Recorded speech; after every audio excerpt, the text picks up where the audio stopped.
Jean-Louis, on est en pleine intersaison et coup de tonnerre, Frédéric Vasseur, l'un des artisans du retour de Renault en Formule 1, a décidé de quitter le navire. Alors pourquoi et quelles sont les conséquences pour l'écurie française? Alors coup de tonnerre déjà, oui, vous avez raison, parce que ça indique que pour une écurie qui a 1 an d'existence, grosso modo, il y a des divergences de vues importantes entre, je dirais, l'état-major d'un côté, qui représente Renault, un grand constructeur, et puis Frédéric Vasseur et ses hommes qui avaient quand même un peu les mains dans le cambouis. Hein, c'est le team principal, ça sert à ça sur les Grands Prix. Et en l'occurrence, eh bien, ça s'est mal passé. Et au bout d'1 an, Frédéric Vasseur s'en va. De son côté, pour lui, je ne me fais pas trop de soucis parce que c'est un garçon qui a tissé depuis des années des liens professionnels importants avec Mercedes, McLaren et aussi Red Bull. Donc lui, on va certainement le retrouver sur les Grands Prix. Chez Renault, il faut recomposer l'organigramme. Ce n'est pas facile. Il faut trouver un team principal. C'est encore plus difficile. Et on va attendre de voir ce qu'il nous propose d'ici le Grand Prix d'Australie à Melbourne fin mars. Alors il y en a un autre qui prend la poudre d'escampette, c'est Padillo chez Mercedes. On dit qu'il va chez Williams, est-ce que vous le confirmez, Jean-Louis? Oui, sans doute, puisque le patron technique de Williams est parti. Et puis je rappelle que Padillo, il vient de chez Williams. Quand vous parlez à Alain Prost et de sa Williams Renault de 1993, toute électronique, le vrai petit Airbus, comme il l'appelait, c'est Padillo qui a fait cette voiture-là. Donc vous voyez qu'il a quand même des connaissances et des compétences importantes. Cela dit, je ne comprends pas pourquoi il part de chez Mercedes. Peut-être qu'il a fait le tour des choses.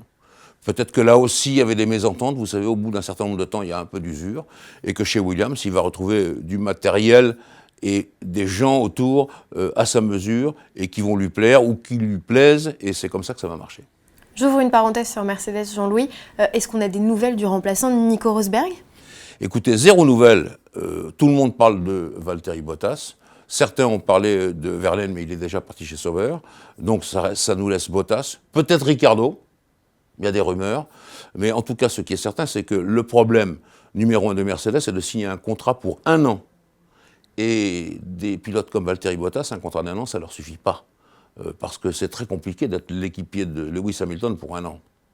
Sur plusieurs années, on peut le battre, mais le battre sur 1 an, dans une équipe qu'il connaît bien, c'est compliqué. Et je crois que c'est ça qui tient l'histoire. Et les rumeurs les plus sérieuses disent que, pourquoi un contrat d'1 an? Eh bien parce que Sébastien Vettel a signé pour 2018 un protocole d'accord avec Mercedes. Donc ça complique encore toute l'histoire. Et ça devait être, vous vous en souvenez, au moment où Rosberg avait annoncé son départ. On a passé le 1er janvier, toujours rien. On est dans une semaine de janvier encore, toujours rien. Donc c'est compliqué. On quitte la Formule 1 pour parler du Dakar. On est en plein dedans en ce moment. Peugeot est en tête de la course. Est-ce qu'on est en route, à votre avis, pour une nouvelle victoire française? Mais écoutez, moi je crois que oui, parce qu'ils ont perdu leurs adversaires au fil des kilomètres chez Peugeot. Et en réalité, je me passionne surtout pour le duel Sébastien Loeb, Stéphane Peterhansel. Je les aime tous les deux, hein, je vous le dis tout de suite. Peterhansel, je le connais depuis tellement longtemps. C'est à cause de lui, je dirais que j'ai acheté ma Ténéré, parce qu'à l'époque, c'était les plus belles motos du monde. Et donc, et il marche très fort en voiture. Et puis Sébastien Loeb, tout le monde sait ici que je l'apprécie énormément.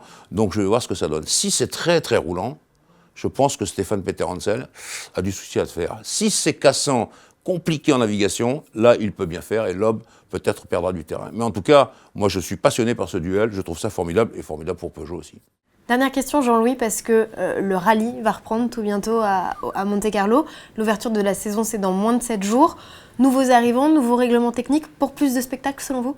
Oui, absolument, parce que des voitures plus grosses, très spectaculaires, un peu genre DTM, vous voyez, avec des ailerons partout. Ça, c'est la première chose. La deuxième chose, un moteur de près de 400 chevaux, quand même, ça commence à faire. Hein. Quand vous êtes dans la descente de Peracava, entre La Bolène et Peracava, avec 400 chevaux, là, il respect pour les gens qui font ça. La deuxième chose, eh bien, c'est que les cartes sont redistribuées, et je crois dans le bon sens, avec le départ de Volkswagen, qui dominait vraiment tout, qui écrasait tout.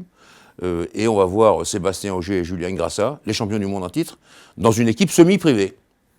C'est plus compliqué, mais face à Citroën, face à Hyundai, face à Toyota, je crois qu'ils peuvent tirer leur épingle du jeu. On va se passionner tous pour le rallye qui démarre très bientôt.